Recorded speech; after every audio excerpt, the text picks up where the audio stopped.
Welcome to tonight's meeting of the Port Phillip City Council. The City of Port Phillip respectfully acknowledges the traditional owners of this land, the people of the Kulin Nations. We pay our respects to their elders, past and present. We acknowledge and uphold their continuing relationship to this land. This meeting is being conducted in a hybrid style and is streamed via Council's webcast page and Facebook Live. Streams and recordings of Council meetings are copyrighted and cannot be altered, reproduced, or republished without the permission of Council. If we experience any technical difficulties this evening, we will adjourn the meeting for a short time to resolve the issues. I remind attendees that any member of the public addressing Council must extend due courtesy and respect to Council and the processes under which we operate, and must take direction from the Chair whenever called on to do so. Speakers must remain respectful, and statements or questions must not be defamatory, offensive, or objectionable, aimed at embarrassing a councillor or a member of Council staff, or relate to a matter outside the powers of the Council. Welcome, everybody. I'm Heather Consolo, and we have our councillors here tonight. We'll get to that in a minute, but we have a request to attend by electronic means. The first item tonight is the request to attend by electronic means. CEO, do we have any requests from councillors to participate in tonight's meeting by electronic means?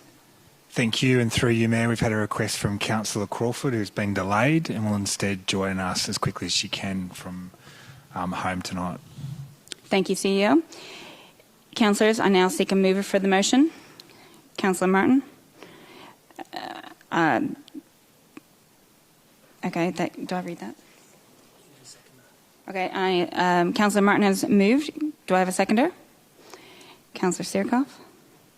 Thank you. The motion, I'll now put that to the motion. Motion to the vote. The motion is carried. What's that supposed to say? I now put the motion. I'll just put this thing. Okay. All right. Thank you. Second item is apologies. Councillor Copsey has taken a leave of absence from the 10th of November 2022 to the 28th of November 2022 inclusive. Councillors, do we have any further apologies for tonight's meeting? No? If not, that's good. We can move to, yeah? I don't think it doesn't say, no? Bear with us, we're all fresh to this. The next item, minutes of the previous meeting. Councillors, the minutes of both the council meeting held on the 2nd of November and the special council meeting held on the 9th of November have been circulated. Are there any questions regarding these minutes? If not, can I have a motion to confirm these Happy to move. minutes? Okay, Councillor Pearl, and a seconder, Councillor Bond. I'll now put that to the motion. All in favour? It's carried unanimous, or carried at least. Okay, next item, declaration of conflicts of interest. Does anyone have a conflict of interest in a matter being discussed at tonight's meeting? There are none. Next is public question time and submissions. We will now hear from all public questions and comments on report items. Tonight, we only have one on the list. So I'd like to call up Helen Halliday, submitting a question to Council in person. You're the only one. You have the full 3 minutes. The microphone should be already on, so you'll just need to start with your name and suburb, please. Thank you, Madam Mayor. My name is Helen Halliday. I live at 2 Albion Street in Balaclava, and I wish to address the issue of the state of the council median strips. I don't know whether you guys come in, sorry guys and girls, come in with blindfolds on, but it's pretty obvious to me that when I walk along Brighton Road that it is in a very parlour state and has been for a number of years. So its parlourousness is not new, but the condition of the lawns are, or the grass in the medians are. Of course, we all understand, as I'm sure you do, the reason that the council's reached this decision to make a decision to resume the work that it used to do on the nature strips and hand it back to Vic Roads.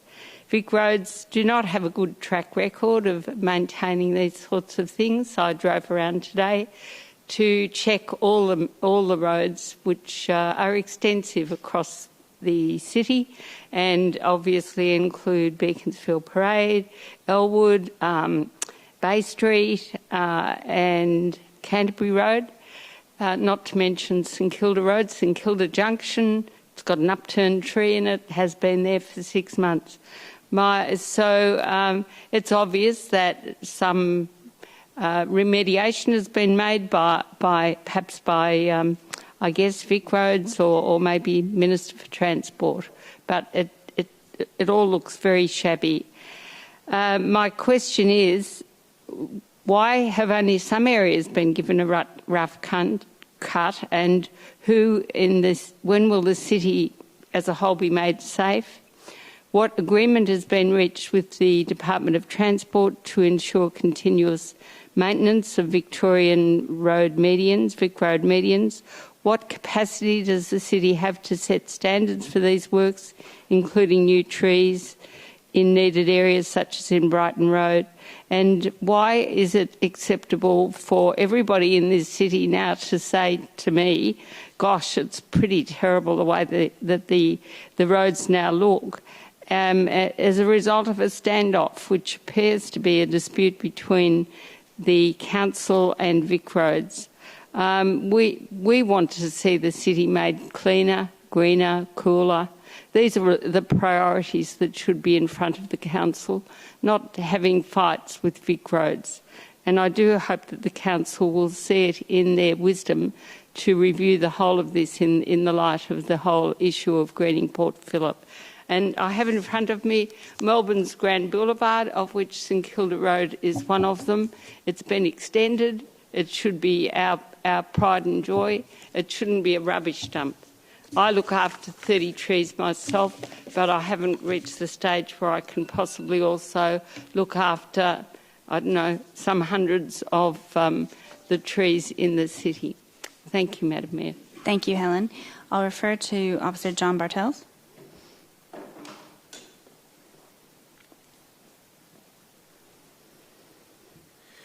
Through you, Mayor. The Department of Transport have advised, and I'll probably take this in parts, it's fair to say, in terms of question by question. There is a fair bit of detail both in the questions and in the responses. The Department of Transport have advised council officers that it has commenced grass cutting of medians on state-controlled roads, including Brighton Road, within the city of Port Phillip, and expects this grass cutting to be completed by the end of next week. Due to the sustained wet weather, the department are encountering roadsides that are heavily saturated, and its machinery are heavily saturated. And its machinery may be unable to complete this cut. They intend to return to these locations to complete the works, so it may take a few weeks longer than anticipated, weather dependent. The Department of Transport have also advised that it's undertaking works at garden beds along a number of declared roads within the municipality, including the Princes Highway, Ferrer Street, the Princes Highway East, Graham Street and Hoddle Highway, Nepean Highway, Canterbury Road, Beach Road, Bay Street and St Kilda Road. And it's worth pointing out that in terms of the Nepean Highway, this includes Brighton Road. This work has commenced and is expected to be completed by mid-December. It is possible that some of this work that has been completed prior to the grass cutting may give the impression of incomplete works. In terms of the agreements reached, which is the second question, the Department of Transport has a schedule of maintenance that provides for grass cutting and maintenance 4 times per year along these declared roads. Council officers continue to strongly advocate to the Department of Transport in relation to improving its level of service for the maintenance of its assets. This occurred most recently at an executive level meeting this morning, with an agreement reached for a senior officer of the department to meet with our CEO in the near future to further progress resolution of this issue. In terms of the third question around the capacity of the city to enforce standards, Brighton Road is one example of a number of state-controlled roads. Because of this, Council has no powers to set standards for tree planting, grass cutting or other asset maintenance by the Department of Transport on these roads, but as I mentioned, we are strongly advocating for improved levels of service. And last but not least, in terms of the poor perception and the standoff, building on, I think, on my previous responses, council officers are working hard to secure a suitable asset maintenance arrangement for state-controlled roads within the municipality.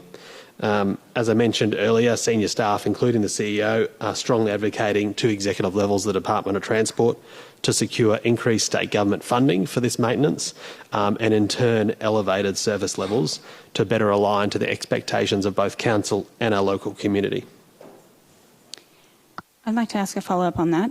The works are working, this is like a one mowing maintenance period. When's the cycle going to come back? Do you think they're on a 6-week, 8-week? Do we know that? Through you, Mayor, 4 times a year, so roughly every 3 months. But in terms of the executive level meeting that I touched on in my response that happened this morning, they did intimate that they may come back sooner because of the rains we're experiencing and the growth that may occur over the summer period when it eventually arrives in terms of warm weather and grass growth as well. So they may bring that forward, but again, that's dependent on the weather and ultimately the condition that these medians are in. Great, that'd be much appreciated. Thank you. All right, the next item, I'm going to refer to the head of governance to read out a statement. Thank you, and through you, Mayor, we have received a letter from the Prosperous Port Phillip Business Advisory Group in relation to item 14.1 tonight, notice of motion fossil fuel advertising ban. I'll read this out in full. As noted in the supporting information of this motion, fossil fuels have many benefits, but at the same time are a significant contributor to air pollution and greenhouse gas emissions. The Business Advisory Group is very supportive of environmental initiatives and recognises the need to act now and make brave choices to protect our planet.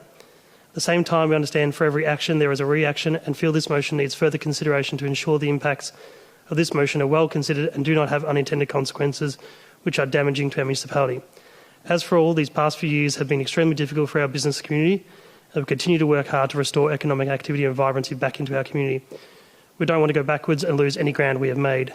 For these reasons, we are requesting an extension of time before the motion is passed to allow due consideration of not only the contents of the motion as written, but also to address the concerns listed below.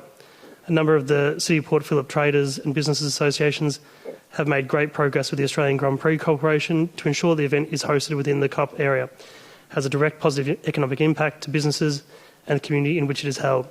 There are some concerns from the bag that the motion may send the wrong message to the F1 Corporation and Australian Grand Prix Corporation that COP no longer wishes to support the Australian Grand Prix. Coca-Cola is a major sponsor of the Oz Grand Prix and is an example of a company that has income derived from coal mining. Does this mean that Coca-Cola will not be able to be involved in support events with the community due to the advertising restrictions? That the motion, if implemented as is, will be challenging to administer given the companies that have a sustainable alternative will be able to advertise even if they have operations that are involved with fossil fuels. Being able to quantify this is likely to create unnecessary bureaucracy and cost in administration to the COP at a time where costs are needed to be reduced. That the motion does not have sufficient information contained within it to make an informed decision regarding the material impact to the municipality. That the motion does not sufficiently or succinctly cover the terms that are being suggested by the councillor motioning. Thank you for your consideration, and this is signed on behalf of the Business Advisory Group by the Chair, Anne Michaels. Thank you, Mayor. Thank you. Anybody else today? Good. All right, we'll move on to councillor question time. Councillors, do you have any questions you would like to raise? No? Welcome, Councillor Crawford. We see you online now. All right, we'll move on to next item, sealing schedule. Councillors, we have no items for sealing on tonight's agenda. Next item, petitions and joint letters. Councillors, we have no petitions or joint letters on tonight's agenda. So we'll move into the presentation of reports. First one is 9.1, the Multicultural Advisory Committee, new appointments and endorsement of terms of reference. I believe there's an officer's alternative recommendation. Put that up. Do you want me to read it up? No, don't need to read it. Just that all councillors that you can see that's on the screen. The names will be confidential as an attachment. All right. Are there any questions of the officers in relation to this report? No. Councillors, we have the officer's alternative up there. Would anybody like to move this? Or something else? All right. Councillor Baxter to move. Anyone in a second? Councillor Martin to second. All right. Councillor Baxter, would you like to speak to the motion? Just to thank in particular the chair of the Multicultural Advisory Committee for the work that she undertook in and I did as well in interviewing these potential members. There's a lot of energy and experience out there that we can definitely tap into in the community, and this is, I think, a great way to do so. Thank you. Councillor Martin, would you like to speak to the motion? To acknowledge the wonderful work that the current members of the Multicultural Advisory Committee have done and continue to do so. I've read the CVs of the nominated applicants. They look absolutely brilliant. We are blessed to have so many wonderful people putting their hands up to join our advisory committees, and can also note Councillor Baxter's work with the Multicultural Advisory Committee and his involvement in selecting these nominees. Fantastic. Are there any other councillors who want to speak for or against this motion? No, I'll put it to the motion. Go ahead. For or against? Hands up. All right, the motion's carried. Is that clear? Okay. All right, we'll move on to the next one. We've got 9.2, Community Grants Program, 2022-2023, recommendations. Are there any, let's see, anybody want to move this one? Councillor Bond? Anyone a second? Councillor Sirikoff? All right, Councillor Bond, would you like to speak to the motion? Yeah, just to thank the officers and community members who joined with a couple of councillors to assess these applications and to make their decisions, and thank them for their time. And tonight's announcement is the culmination of that particular amount of work. And I'm sure there'll be some very excited groups out there who are getting some funding from the City of Port Phillip, and there's probably other groups out there that are disappointed that they weren't funded. But yeah, look forward to seeing all the great work that stems from these grants. All right. Councillor Sirikoff, would you like to speak? All right, I might too. I was the other person on this panel, and it's always interesting to see what then is the other panel's recommendation. There's a lot of groups that come up, and great to learn more about our city. All right, I'll now put that to the motion. All of those in favour? That's carried unanimous. Thank you. Item 9.3, Northport Oval crowd capacity. Are there any questions? Sorry, I forgot this last one. Are there any questions of the officers in relation to this report? All right, Councillor Martin. Thank you, Mayor. Can I ask, I'm assuming Alison Kenwood's the person to ask, when we've been looking at the requirements for the Northport Oval, have we looked at the requirements for other recently upgraded recreational facilities such as the ones at the Western Oval in Footscray and RSCA Park in Moorabbin, which have undergone very similar developments to the ones that are planned and have similar accommodation restraints to Northport Oval? And if we have looked at those requirements, how do they relate to what's proposed for Northport Oval? If we haven't, is that something that we'll be doing? Through you, Mayor, we will be undertaking further work depending on what's supported this evening.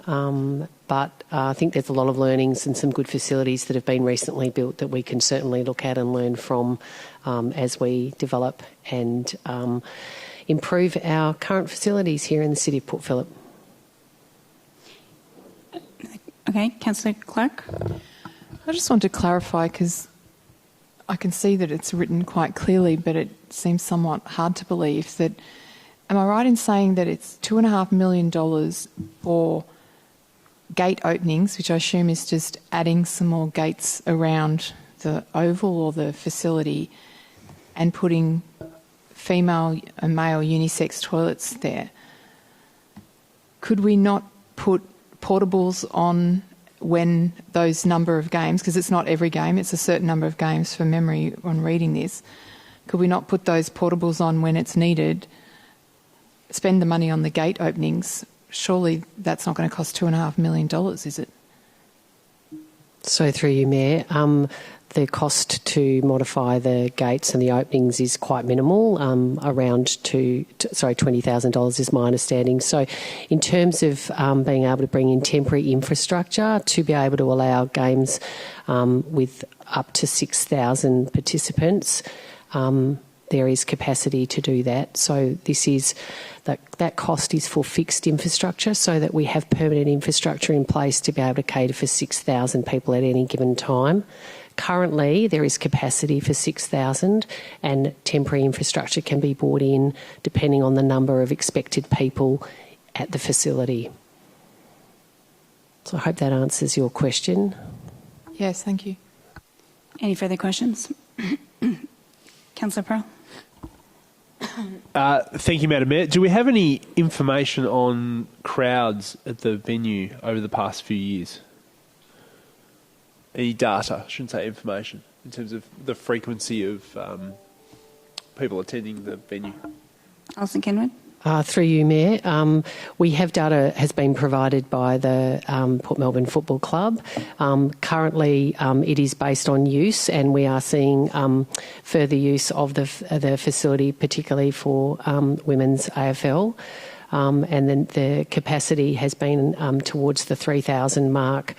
Again, depending on what's scheduled in the upcoming seasons, in the report we have provided indicative figures of what we're anticipating, having worked with the club around numbers. So they're anticipating that they could see quite large crowds between, I believe it's 6 and 8 times a year, depending on what games are scheduled at the venue.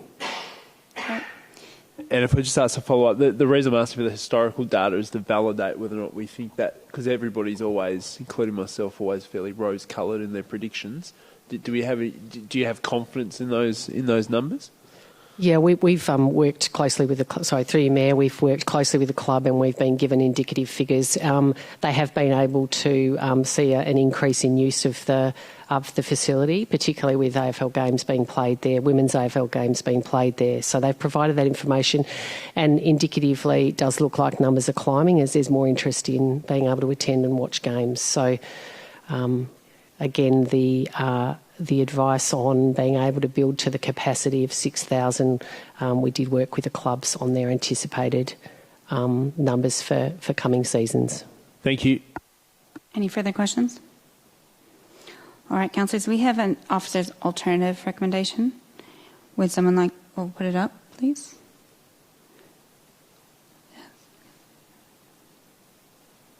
All right. Would someone like to move this or something different? Councillor Bond. Seconding Councillor Martin. Councillor Bond, would you like to speak to this? Just to briefly say that I think the change up here will alleviate a little bit of confusion that was caused with the initial motion where I think it was read that the capacity was going to be capped at 2,000 people. No, the ground can still hold up to 6,000 people, but additional toilets will need to be brought in to facilitate that. And the rest of the motion says council will work towards do some more works on the site, which we've already planned, and in our budget to upgrade certain other elements of there.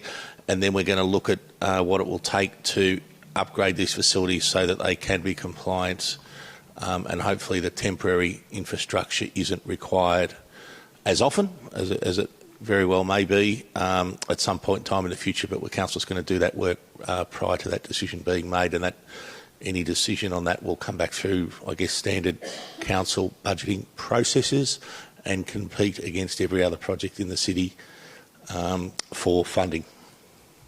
Thank you. Councillor Martin, would you like to speak to the motion? And endorse Councillor Bond's comments. Thank the officers for the officers' altered recommendation, which I'm sure will give a lot more clarity to the committee who used the Northport Oval. And I also look forward to the investigations with their officers of what's been happening at other major sporting venues that have been upgraded recently, so we can use that information to do our best to maximise the capacity of the Northport Oval at the minimum expense to both council and the community groups that use the Oval. Great. Are there any other councillors who want to speak? Councillor Pearl. Thank you, Madam Mayor. Council is very happy to support this officers' alt rec here this evening. I guess one thing that does need to be highlighted, though, we need to take these incidences, and there's been a few of them, where we've repurposed grounds or partially upgraded grounds or agreed for change in use of grounds, and it's caused in a significant number of second and third order consequences, which is costing ratepayers substantial amounts of money. And that should be put in the prism of the risk framework when we're considering original decisions about anything to do with an upgrade, change of use of a facility or construction of a new one, obviously. What are the downstream consequences of decisions that should be taken into account up front? We saw it with a couple of fields, particularly the soccer pitch, etc., and a completely different situation to this. But if we're upgrading facilities that then we upgrade lighting, etc., that then has second-order consequences such as the stadium or seating areas need to be upgraded and security needs to be upgraded, we should have the risk parameters and project management frameworks in place to make sure we have this information well in advance. To Councillor Bond's point, all of that should then fight for its investment in the budget process as opposed to sort of ad hoc consequences which we have to deal with down the track that can add up to, in some cases, millions of dollars. So happy to support this one, but it probably should be noted at the Audit and Risk Committee that a few of these are coming up and we should review our risk management practices, particularly in pertaining to changes of use of facilities. Happy to support it though, councillors. Thank you. Any other councillors want to speak to it? If not, Councillor Bond, do you want to close? No? I'll put the motion. All those in favour? All those against? All right. The motion's carried. Give me a second. Okay, move on to 10.1, Love My Place recommendations, 22-23. Are there any questions of the officers in relation to the report? There's none. Councillors, we have an officer's recommendation. Would someone like to move this or something different? Councillor Pearl? Yeah, happy to move the officer's recommendation. Thank you. Do I have a seconder? Councillor Martin? Councillor Pearl, would you like to speak to it? Other than to do the usual thanks to everybody involved, particularly the selection committee. I've just read the paper this morning and got to have a look through the awarded grants, and they're fantastic. So thank you to the selection committee, and looking forward to seeing the results of some of these grants over the next 12 months. Great. Councillor Martin, would you like to speak to it? And again, echoing everything that Councillor Pearl said, and having a read through, there's some outstanding projects, and I particularly draw your attention to Music on the Green, which is a battle of the bands between parents and all of our local primary school, which is always a really, really worthwhile event. Delighted to see that's got funding along with all of the others there, and thank you to all involved. Any other councillors want to speak to this?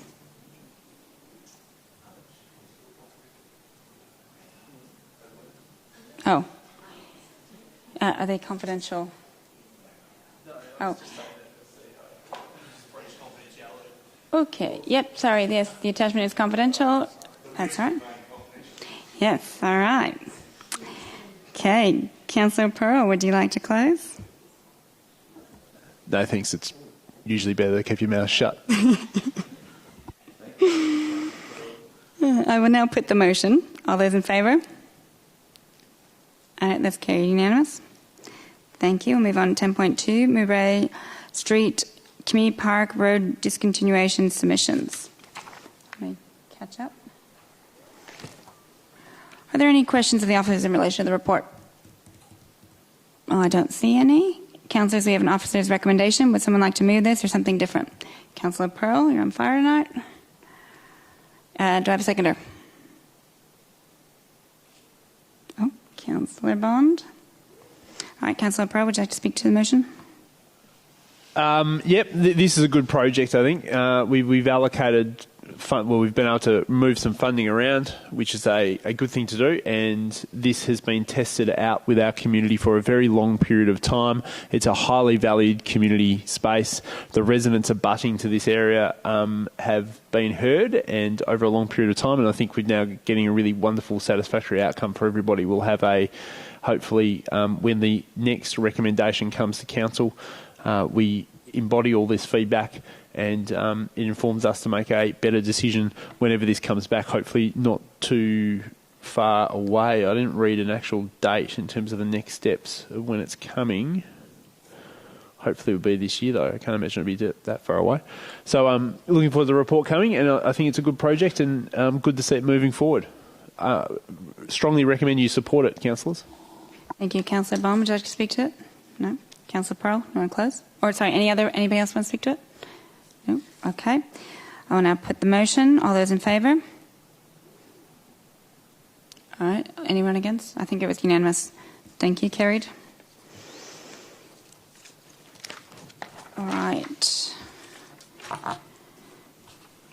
Okay, now we'll move to 12.1, the St Kilda Esplanade Market Annual Report, 21-22. Councillors, are there any questions of this item for the officers? No. I see that there's an officer's... Just a quick one, if I could. Yes. Just around the strategic plan. So it's a brilliant annual report. Just wondering, and forgive me if I can't recall if we've approved this, but is there a current strategic plan that's valid or under review for the Esplanade Market? Are we working to a plan? Forgive me if I've approved that in a council meeting.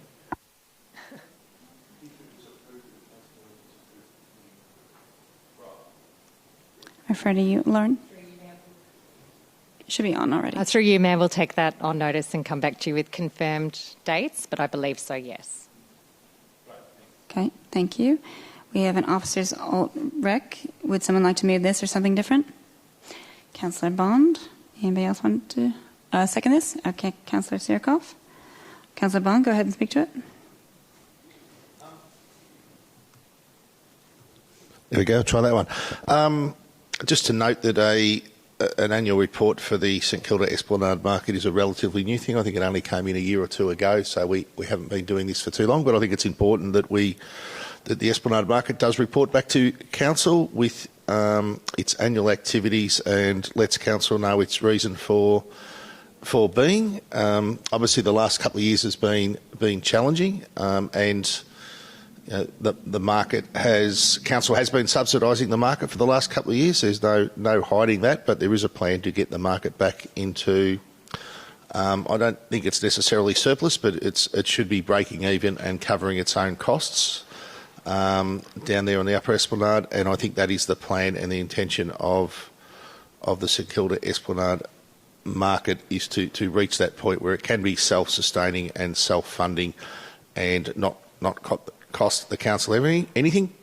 I think it is great down there when you get a lovely day and the sun's out and people flock to St Kilda and you just see the crowds wandering up and down the Upper Esplanade. It just adds to the vibe and the ambience of St Kilda, and has been doing so for, I think it's a bit over 50 years now. So it's wonderful to see that it has survived this long through all the challenges that have been thrown at it over the last 2 years, and congratulations to the staff that look after it, the market manager Gabby, who does a wonderful job down there, and all the other staff that help her with that particular role, and also the people on the committee who give up their time, some traders, some community members who give up their time to serve on the Esplanade Market Committee and provide very valuable feedback to the council on the direction and performance of this market.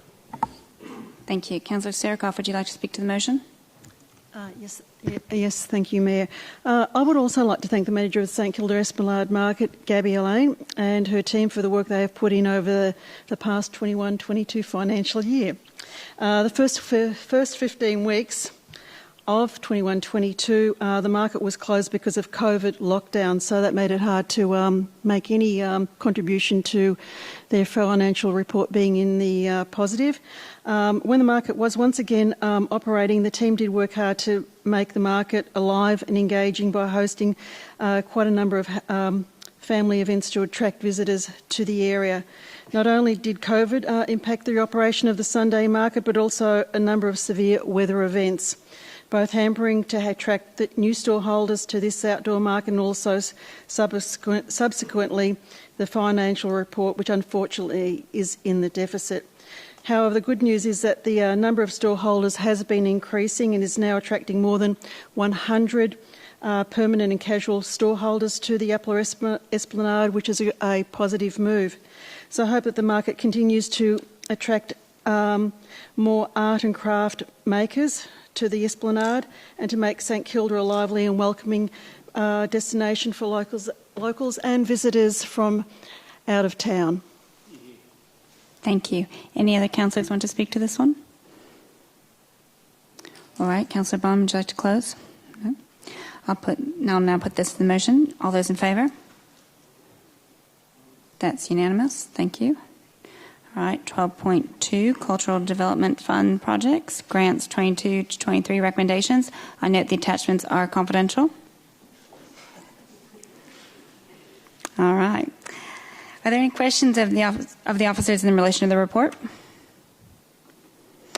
Councillors, we have an officer's recommendation. Would someone like to move this or something different? Oh, Councillor Crawford, I see you on the screen.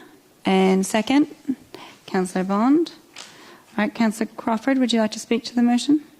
Yeah, can I just check you can hear me? Yes, go ahead. Yep, great.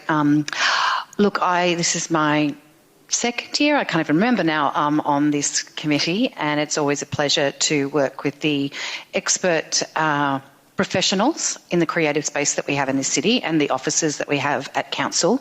As always, there are more projects, excellent projects than we can fund, and it is a really hard task to narrow it down.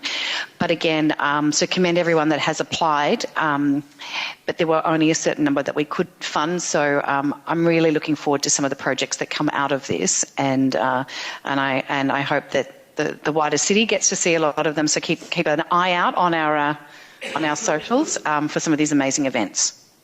Thank you. Councillor Bond, would you like to speak to it? All right, any other councillors want to speak to this one? All right. Councillor Crawford, do you have anything to close?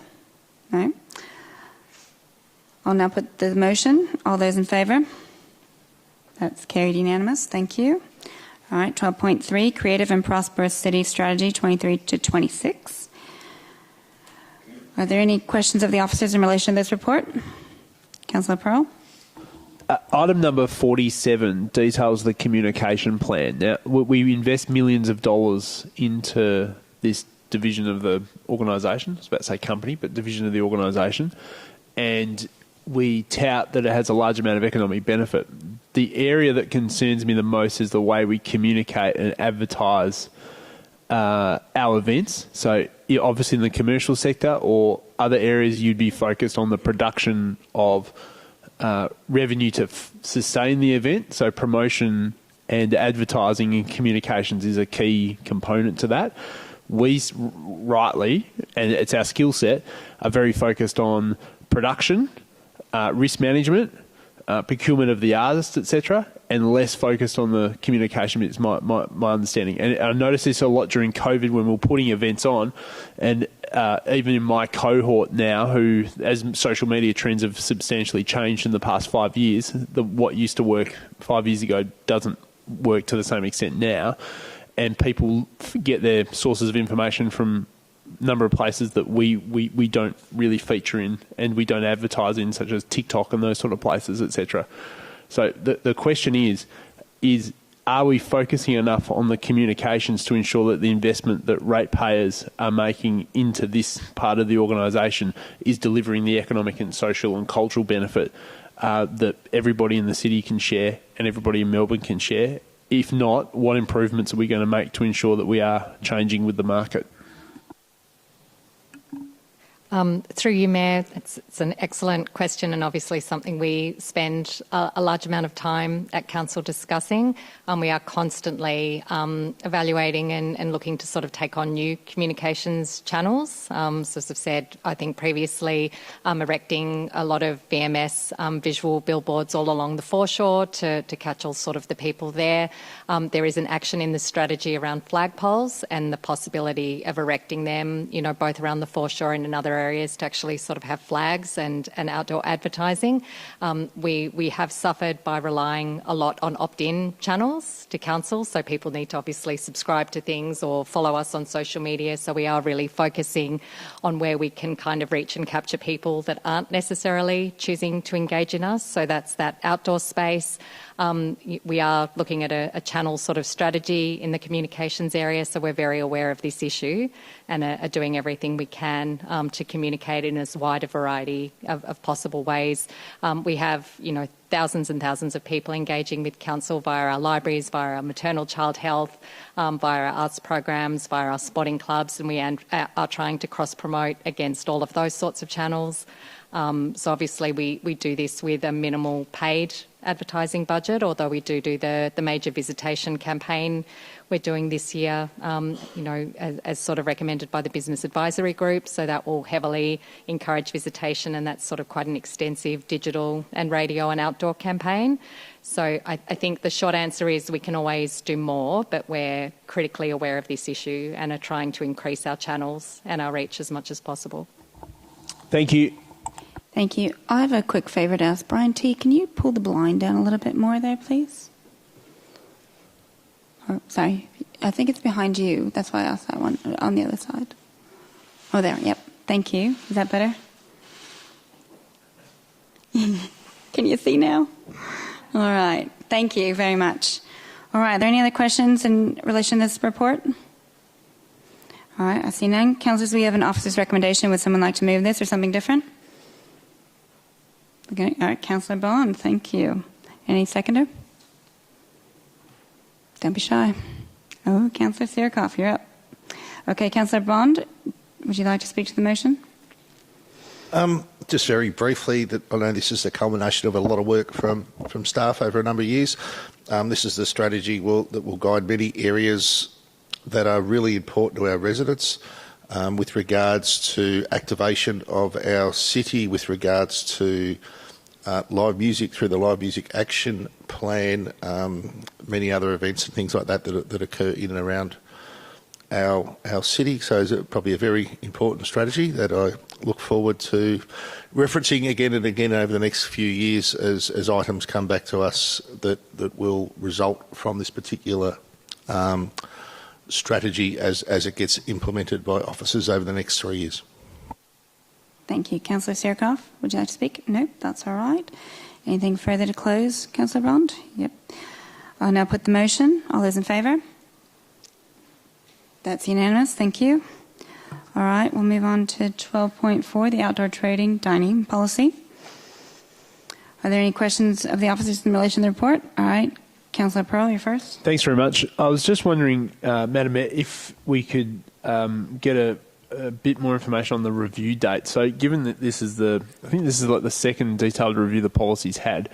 If I read this correctly, we're due to review it again 2023, then again 2024, so we're doing annual reviews. Is it really required to be reviewed that regularly? Can't we just let it sit for 2 or 3 years? And if you need, I'd prefer you to be out there implementing the policy and fostering the objectives of the policy as opposed to 6 months out from an annual expiry date, sitting around an internal meeting room reviewing a policy. Through you, Mayor, we've done this review, so this relates to all outdoor trading rather than just parklets, which was the last one that came. So that's why we have come back to, and I guess with some learnings from the last year. In terms of the desktop reviews in the sort of time frame, that's standard for most policies at council, but we would only do a review and a rewrite and come back to council if we felt substantial changes were necessary. But you will come back to council with a full review in November 2024? That's through you, Mayor, that is standard for council policies at this stage. All right, we need to change that. All right. Any other questions? Oh, Councillor Sirikoff. Thank you, Mayor. In terms of the assessment criteria, what will be the process for neighbouring businesses, traders associations, relevant stakeholders and the public when there are differences of opinion on the amenity of the area due to the placement of an outdoor dining parklet? Through you, Mayor, so how we manage complaints and issues of consent will be more handled in the guidelines, so the parklet guidelines and the footpath trading guidelines, which will come after this piece of work early in the new year. So this piece of work is really to set out and confirm the policy objectives of what we're trying to achieve from all of our outdoor trading, and then the nitty-gritty of consent and approvals and, how many, for instance, and these kinds of sort of items will be evaluated under the guidelines, which will come to you early in the new year. Right, thank you. Any further questions? All right. Councillors, we have an officer's recommendation. Would someone like to move this or something different? Councillor Clark, seconder. Councillor Martin. Councillor Clark, please speak to the motion. Yes, thank you, Mayor. I'm really looking forward to this policy. I've been in a lot of the detail around the parklets, and I think we're almost progressing to where we need to be in terms of some of the more challenging locations in my ward around Ripponlea and Elwood. But I'm particularly pleased or looking forward to seeing the guidelines around the outdoor and the definition of outdoor trading. I'm hoping that this will lead to activations of areas like parts of Ackland Street with permanent dining, pop-up dining, more in the European style, and allow the traders to expand into extra areas or new traders, as the case may be. I use Ackland Street as one example, but there's probably a huge number of them across the municipality, and I think that can assist us in expanding the atmosphere and the dynamicness of some of our areas, on top of hopefully helping to solve some of the community amenity issues that we see by activating or expanding some of the spaces we've got in some of the hospitality and retail precincts. So I'm really looking forward to seeing how this guideline evolves and how we can take this to the community, and I think it will be quite popular once we get it finalised. So full speed ahead, please, Lauren. Thank you. Thank you. Councillor Martin, would you like to speak to it? There's not much to look back on with pleasure over the 2 years of COVID, but one of the things that has happened that's very exciting in Port Phillip has been the continuing activation of our outdoor spaces. I thank the officers for presenting this document to us. I look forward to the operational details of something which is getting bigger and better by the minute, and I'm sure we'll continue to learn and we'll continue to grow and activate our spaces in the coming years. Thank you. Any other councillors want to speak to this motion? All right. Councillor Clark, would you like to close? No. I'll now put the motion. All those in favour? That's carried unanimous. Thank you. 2 more reports to go. 13.1, status of council decisions and questions taken on notice the 1st of July to the 30th of September 2022. Are there any questions of the officers in relation to this report? Councillor Bond?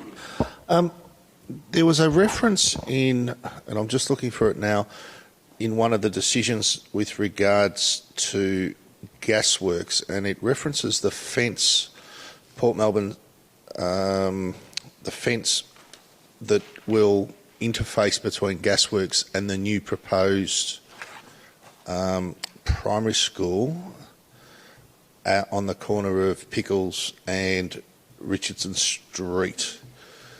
And it went something along the lines of that a request has been received from the school to transfer land to them, which includes the fence that forms the border between the school and gasworks.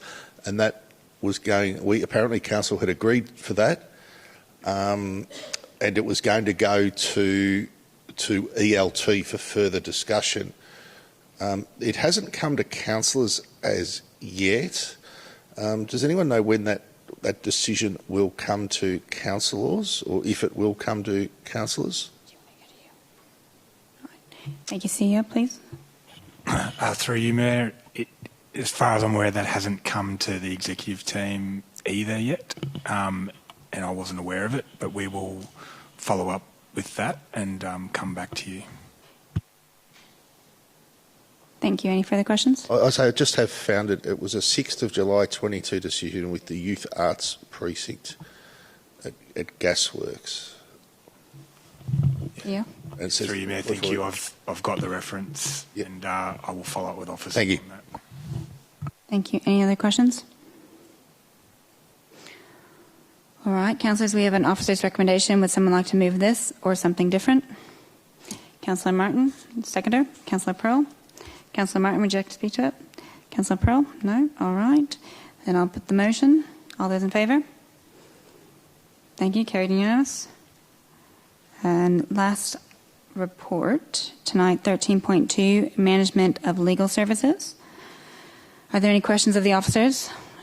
Councillor Pearl, you go first. Thanks very much, Madam Mayor. Just a quick question in relation to the overall budget. Can we confirm that we are in budget for the total amount of legal services to be expended this financial year?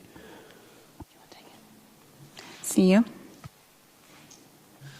Through you, Mayor, I'd need to check what the budgeted legal expenditure for the total organisation was. What I do know is that we are currently working to overall organisational budget, and we do have a fair degree of variability on our legal spend each year. Even when we budget, it's generally a best guess or assumption, but it depends on what's happening across the organisation, and usually that money will be supplemented through project expenditure. So we may not have budgeted for it specifically for legal expend, but we make sure it's within the project spend and the overall organisational budget. Thanks, CEO. And a follow-up, if I may, Madam Mayor.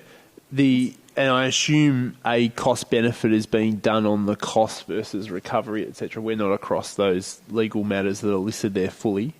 I think one we've been across. But the matters that have been listed there based on the amounts that are detailed in 7.2 are quite substantial. So I'm not sure what the actual at-risk money would be, but I presume we're regularly managing the cost-benefit analysis of the legal work. Is that correct? Through you, Mayor, we're always considering best value in terms of whether we seek legal advice or not, and in particular when it relates to potential action that might result in recoveries, making sure that we're doing an assessment of the probability and the potential value that we get from pursuing legal action and the costs associated with it. There are some bigger ones there that you've indicated, and those ones have been through some level of assessment, and we are expecting to recover a good portion of this through some of the actions that we're proposing. Thank you, CEO. Councillor Clark. Thanks, Madam Mayor. Just a couple of questions. The amount of money that's being asked for as the exemption, that's on top of what we've spent year to date, to clarify? That is for up until October 2023 when we'll move to the panel approach?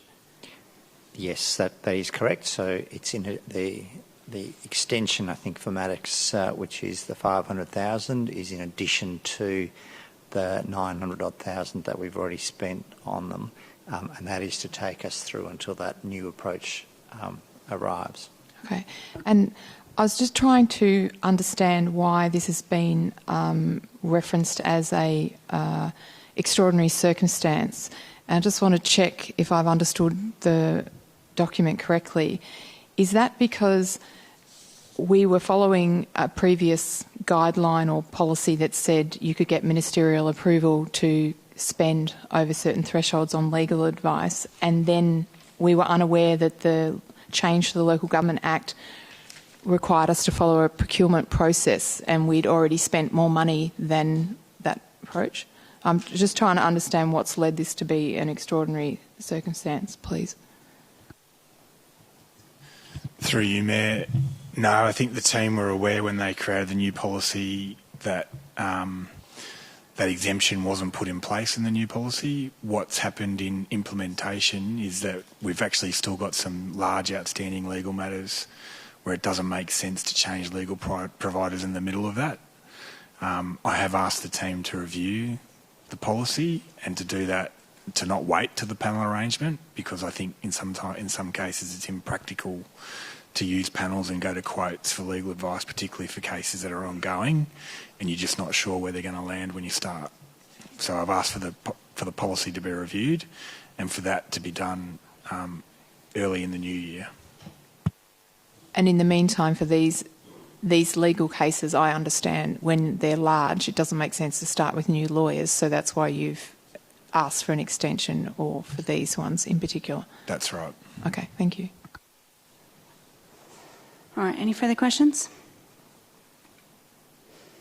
No. All right. Councillors, we have an officer's recommendation. Would someone like to move this or something different? Councillor Bond and seconded Councillor Pearl. All right. Councillor Bond, would you like to speak to it? No. Councillor Pearl? No. I assume you don't want to close. I'll put this to the motion. I'll now put the motion. All those in favour, raise your hand. Thank you. Unanimous. Thank you. All right. That finishes reports. Now we have two notice of motions tonight. The first being item 14.1, a motion raised by Councillor Baxter in relation to a fossil fuel advertising ban. That's up there. All right. Do councillors have any questions of the officers in relation to the proposed notice of motion? Councillor Martin. Can I ask if officers or the proposed move of the motion have a definition for fossil fuel products? Because I've tried to Google this and I find a number of different versions. And as a trained chemist and a chemistry teacher, my understanding is it means anything can be produced from fossil fuels, including the clothes I'm wearing. Or is this motion referring to using fossil fuels to produce heat, emit carbon dioxide and so on? So I'm unclear about which of the two we're talking about. Is there an agreed definition for the term? Through you, Mayor, if Council was to pass this motion, that would be something that officers would define as part of inclusion in policies such as the St Kilda Festival sponsorship policy. Thank you for that. Any further questions? Can I ask a follow-up? So if we accept this motion tonight, we're accepting the motion, but we define the terms later. Is that correct? Through you, Mayor, yes, as part of inclusion in Council's policy documents, yes, that is something that officers would do. Thank you. Any further questions? All right. Councillor Baxter, would you like to move this notice of motion? Yes. Thank you. Do I have a seconder? Councillor Crawford? Generally, we would read out the motion and then ask for a seconder. Oh. No, people are telling me no because it's in the agenda. Governance? Through you, Mayor, it's your call if the council would like to read out the motion, or I'll take it as read. That's fine. If you would like to read it, I'm fine with that. But if you don't... That's fine. It's your meeting. All right. Then we'll just make it a quick meeting. Let's keep moving. Councillor Baxter, you can speak to your motion, please. Thank you. This is a motion that I brought forward after being approached by members of the community, as well as an Australia-wide network of different community groups that are looking to ban fossil fuel advertising in a number of areas across Australia. We've all seen, ads for coal, gas, oil, those sorts of things. That's basically what we're talking about here. The supporting information gives a definition of what a fossil fuel is. There's nothing in here that says, that things that are made from fossil fuels or are potential byproducts of fossil fuels. No, it simply says that this would ban advertising for fossil fuels. So in reference to the bag submission that was made, I think they may have perhaps misunderstood the supporting information or the notice of motion itself. There is even a quite specific thing that says here that this would not preclude council from supporting or promoting events or activations that benefit trader associations or community participation more generally, and it gives some examples there. What this is about really is about it's bringing, sort of updating our current exclusions.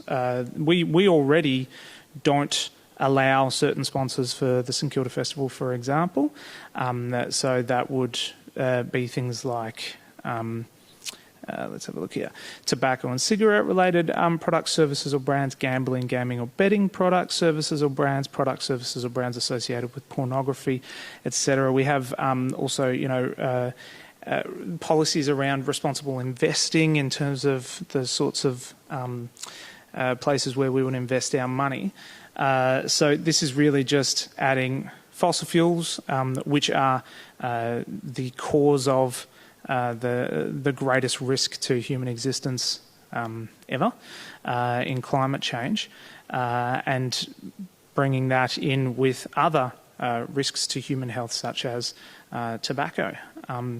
So I don't think there is any ambiguity in this motion. The motion makes it clear what we're doing here. We're not able to ban advertising by private entities within the City of Port Phillip. This is just the stuff that we own or the festival that we control, basically. It does not preclude us supporting traders associations. There's no, secret meaning where anything that could possibly have come into contact with the fossil fuel would be banned. That's obviously drawing a really long bow. So I really think this is a very straightforward motion, something simple that we as a council can do to update our policies and do our little bit to try and not support the end of our planet as we know it. Thank you. I'll go to the seconder.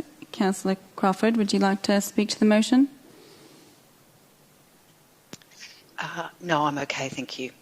All right. Anybody else want to speak to the motion?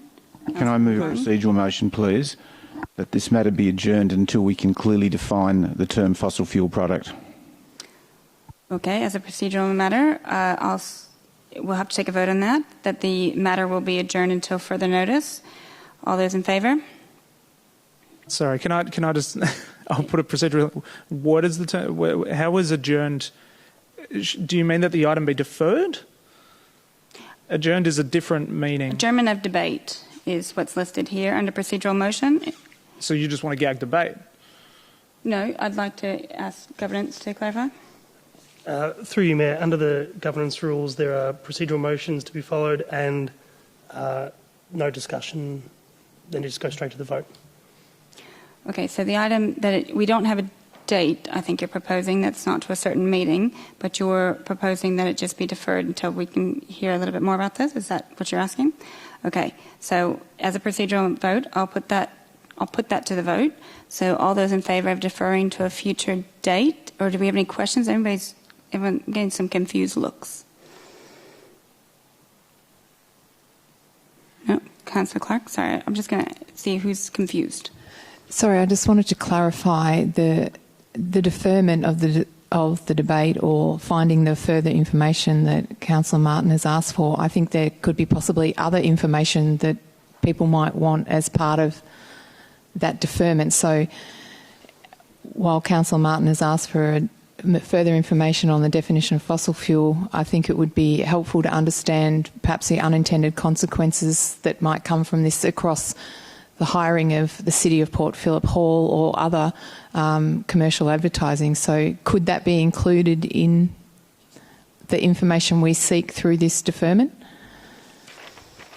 Do you want to answer that?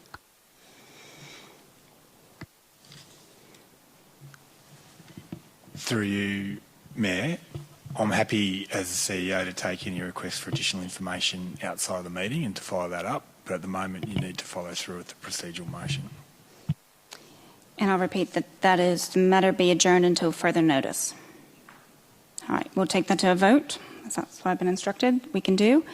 All those in favour? All those against? That's carried. May I request a division, please? All right. All those in favour? So Councillor Sirikoff, Councillor Pearl, Councillor Consolo, Councillor Martin, Councillor Clark. All those against? Councillor Baxter, Councillor Crawford, and any abstain? One abstain. Councillor Bond. All right, we have the next notice of motion is 14.2. This is a motion raised by Councillor Baxter in relation to Southeastern Council's Biodiversity Network. Do councillors have any questions of the officers in regard to the proposed notice of motion? Councillor Sirikoff. Thank you, Mayor. Given the motion put in front of us, will Council be assessing if a part of doing more work on this feasibility of this motion, will Council be assessing if this proposed biodiversity network would in any ways already be similar to or covered by existing memberships with, say, the Association of Bayside Municipalities, which we pay $10,000 for, the Southeast, to the Southeast Council's Climate Change Alliance, which comprises of 9 councils, and to which we pay $46,000 for. Also, we pay fees to the MAV in the environment area. We also will it also take note what services that we receive from the Eco Centre, which we also pay for, and also the cost of staff to carry out this work. Kylie Bennett. Through you, Mayor, if Council was to pass this motion tonight, it's calling for a report to be brought back to Council, and those different groups that you've mentioned, Councillor Sirikov, that would be considered as part of the report back to Council as to whether existing groups could accommodate this requirement or whether there was a need for a new forum for Council to consider, so that would be covered in the report.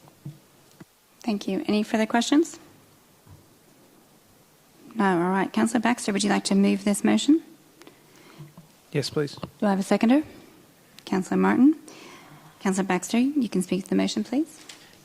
Thank you. So basically what we're looking to investigate here is the potential establishment of a Southeastern Council's biodiversity network. We have, as Councillor Sirikoff noted, we're members of a number of different sort of inter-council groups that give us a huge amount of value just from the collaboration with other councils. These include as mentioned, the Association of Bayside Municipalities, of which I'm the delegate and former Vice President and President, the MAV, of which I am the delegate, and SECA, the Southeastern Council's Climate Change Alliance, of which I'm a former delegate. Given my experience on all of those groups, I can tell you that there is a gap, and that those groups do not meet this particular need when it comes to biodiversity. Council borders are not really. There are a lot of things that don't respect council borders. People who commute, people who work or move across certain areas. None of these things care about council borders, but in particular the various animals and the huge biodiverse flora and fauna across our region doesn't give a toss about our council borders. But the importance of that biodiverse environment to our health, to our well-being, to the well-being of the planet, and the continuance of our existence on this planet, it cannot be overstated. We in a city have a tendency to think that we don't have much in the way of flora and fauna here, but that's usually because we're not looking hard enough. There is an amazing array of incredibly important species that can either thrive in this environment or die out. The more we know about these things, the more we can take action to get the best out of our region, not just for the flora and fauna, but also for our communities, which we obviously rely very heavily on the environment for our well-being. This is just basically calling for a report to find out where exactly that gap is. The ABM being mostly focused on, the coast and the bay, the MAV having a number of different remits, and SECA being focused very much as a climate change alliance will, perhaps touch on biodiversity from time to time, but also have a number of different things that they look at. So this has gotten quite a lot of support in, I believe, all of the councils named here. I'm happy to be corrected if I'm wrong. And I believe we're the last ones to consider investigating this. So I commend this motion to you, and I hope it gets majority support. Thank you. Councillor Martin, would you like to speak to the motion? I thank Councillor Baxter for bringing this really, really important motion to us. And what a pity that the local councils didn't get together 100 years ago and we wouldn't have some of the wildlife desert that we currently have in metropolitan Melbourne. So, as Councillor Baxter has explained, most of our other neighbouring councils have already committed to this task. It doesn't involve council in the expenditure of any money in the short term. We've done dreadful things to our environment here simply with our land clearing, and in recent years with the effect of climate change, this is also having a major impact on both our flora and fauna. And belatedly, we're starting to make some impacts at a council level, and we've been talking about things like the Green Line, which is going to be linking us with Bayside. There are some things in the pipeline, but this is a chance for all of our local councils to get together and come up with some common objectives, economies of scale, agreed strategies, and if we can at least halt the reduction in the number of species here and at least prevent all the loss of flora and fauna or the loss of the various flora and fauna species that have disappeared from our area over the last 150 years, that will be a wonderful thing. If we can actually start to get some regrowth in that area and bring species who've long since left our area back, this would be even better. And as I say, we cannot lose with this motion. We're committing to investigating with our fellow councils. It may well be that there'll be some recommendations coming back. Some of them may be able to be absorbed in general business. Some might need the expenditure of money. Then we as a council can decide whether or not we need to commit those funds. Perhaps some of the recommendations will be picked up in our Climate Emergency Action Plan. But I think it's an absolute no-brainer that we must support this motion to be in line with our colleagues and look after and repair some of the damage that we've done over the last 150 years. Thank you. Any other councillors want to speak for or against this motion? Councillor Pro. Thanks very much. I'm happy to support this motion on the basis that I understand what Councillor Baxter is trying to achieve. I would encourage Councillor Baxter to canvass with his colleagues as much as possible when you're trying to get this stuff up. I didn't know about this until I saw the agenda come out, and I learnt more about this initiative from the 3 or 4 minutes you spoke about before, and that would have been useful a week or two ago to inform people's position. I would put a caveat on it though. They're generally the view that more focus on something produce better results.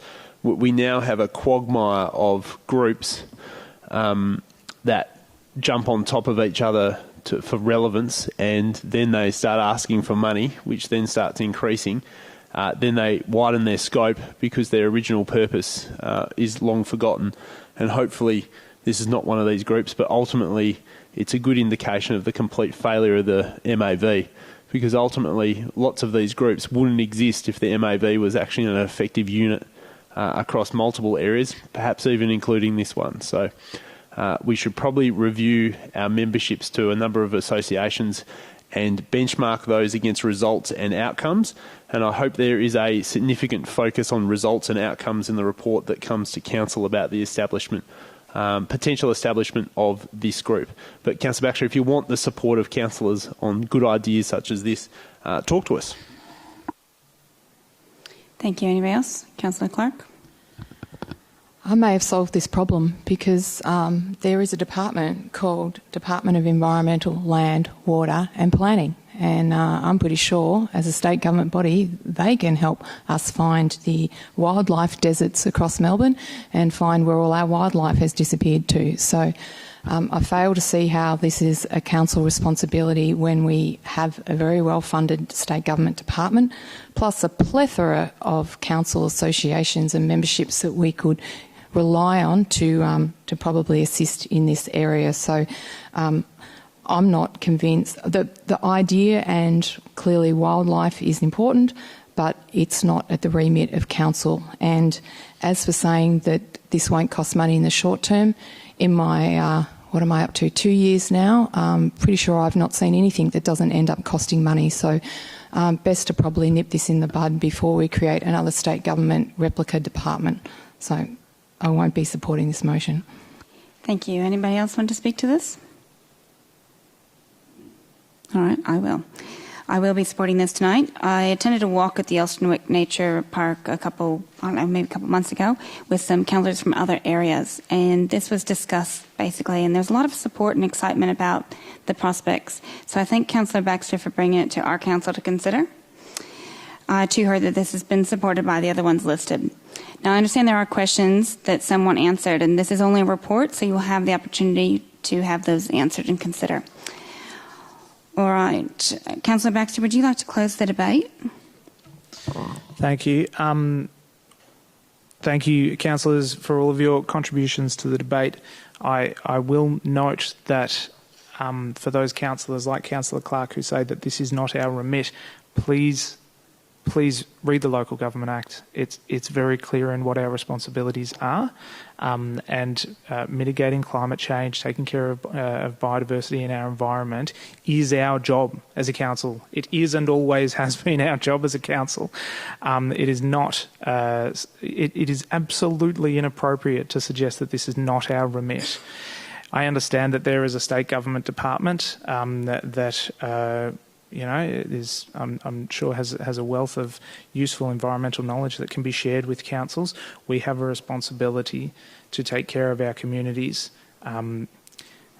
To say that the mere existence of a government department means that we shouldn't do it kind of sounds like we don't even need local government at all, because why don't we just have state government do it all? Please, let's take this seriously and not play silly little games and jokes. Like we are councillors, it's our job to abide by the Local Government Act and take care of our communities, not just play culture wars. Please support this motion. All right, I'll now put the motion, but does anyone want this under division? Any requests for division? Yes? Okay. All right, all those in favour? All right, Councillor Pearl, Councillor Consolo, Councillor Martin, Councillor Crawford, Councillor Baxter. All those against? Councillor Sirikoff, Councillor Clark, and abstain? Councillor Bond. Thank you, the motion is carried. All right, we'll move on to item 15, reports by councillor delegates. Councillors, do we have any reports from councillor delegates tonight? We're trying for an early one tonight. All right, item 16, urgent business. Councillors, do we have any items of urgent business? I haven't heard any. Don't see any. All right, we'll keep going. Confidential matters. Councillors, we have one confidential report listed on the agenda. All right, I'll now call on a councillor to move that the meeting be closed to let members of the public to deal with the following matters. Pursuant to Section 66(2) of the Local Government Act 2020, Item 17.1, Alma Park Toilets, Exceptional Circumstances Declared Procurement Policy. All right, Councillor Bond moving, Councillor Martin to second. I'll now put that to the motion. All those in favour? It's carried unanimous. Thank you. Councillors, we will now conclude the public part of this meeting. I advise members in the gallery and online that there are no further items to be discussed. This will be the conclusion of the public meeting. Thank you for joining us tonight. Hello.